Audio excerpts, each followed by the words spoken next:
Are you ready to see your first comic of the evening? I know, man. I'm really excited about this comic because she's a good friend of mine, and she's a chick, and there's so few of us in the playing field right now. She is fucking awesome. Please give her lots of love and support because I may have fed her a little wine before we got here. Yeah, it was an accident. I just left it out on the countertop, and she was just, the next thing I knew, she was lapping it up like a cat. I don't know. It happens. So please, put your hands together and make a lot of noise for my girl, Erin Ledbetter, y'all.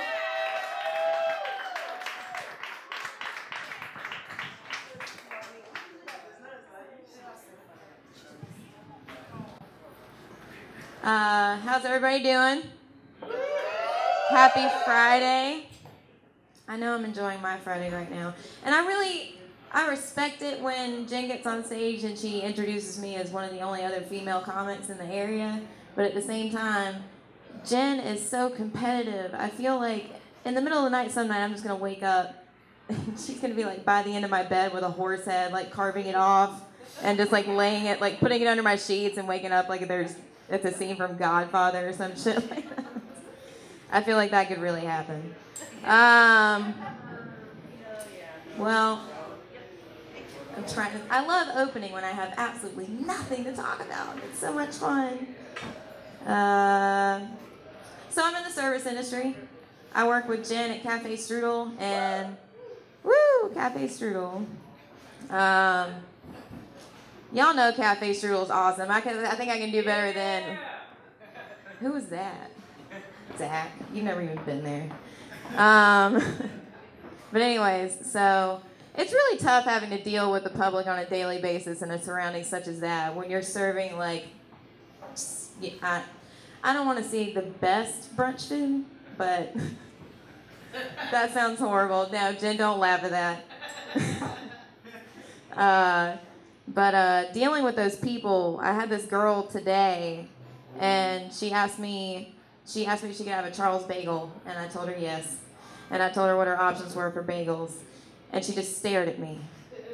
And like she really didn't understand anything that just came out of my mouth. I was just like, well, this is a bagel. This is a bagel, and this is the other bagel that you can choose from. And she just stared at me like she was a newborn child seeing a bagel for the first time. But I just wanted to like grab her head at that point and just squeeze it and just really lock into her mind and release. Sun-dried tomato. That was what you wanted the whole time. Sun-dried tomato. You know, this is why they pay me the big bucks, and I'll be right back with your fresh squeezed OJ. Anyways, I really have no segue into the next thing that I'm going to talk about, but it's just something funny that happened to me recently. I just recently hooked up with this guy not too long ago, and we had intercourse under the influence a couple of times, but we had never had like anything that happened in the daytime. And so I get off work and he comes to my house after I get off work. The sun is still shining brightly through my windows.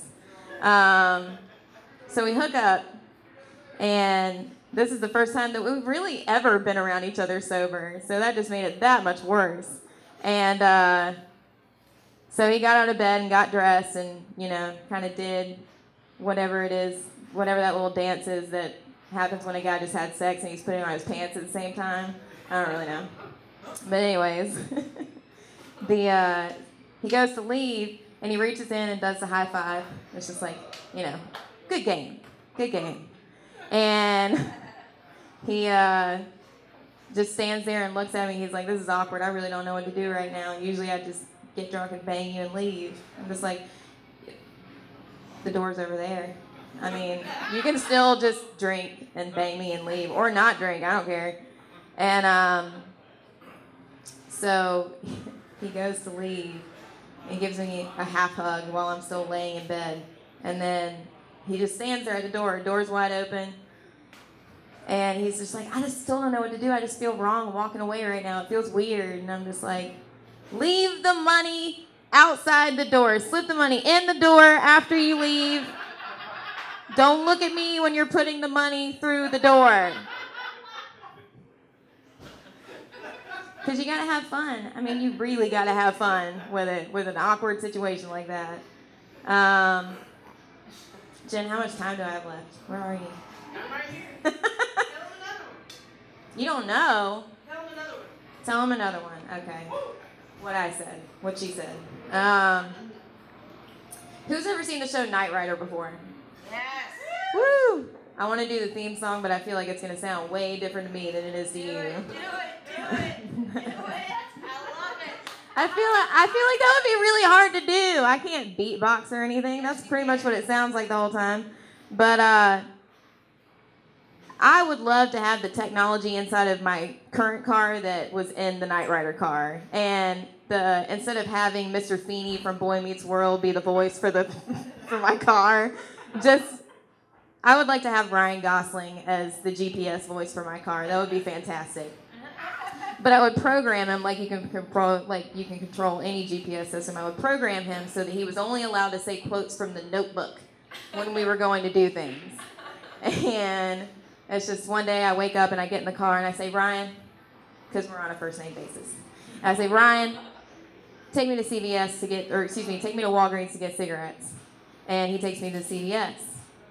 And I said, Ryan, why are you fighting me right now? I asked you to take me to Walgreens because it's cheaper, but you took me to CVS because it's closer. And he said, because we fight, Erin. And that's what we do. And it's not going to be easy. It's going to be really, really hard. And we're going to have to work at this every day, but I will work with you on that because you are all that I want. Can you do me a favor? Can you picture your life 30 years from now, 40 years from now? When you think about your future, what do you see?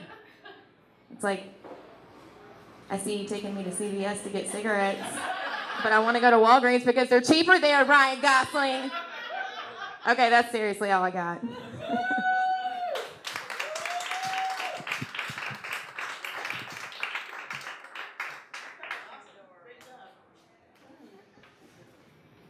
Keep it going for Erin Ledbetter, everybody! Isn't she awesome? She's awesome. That Ryan Gosling bit gets me.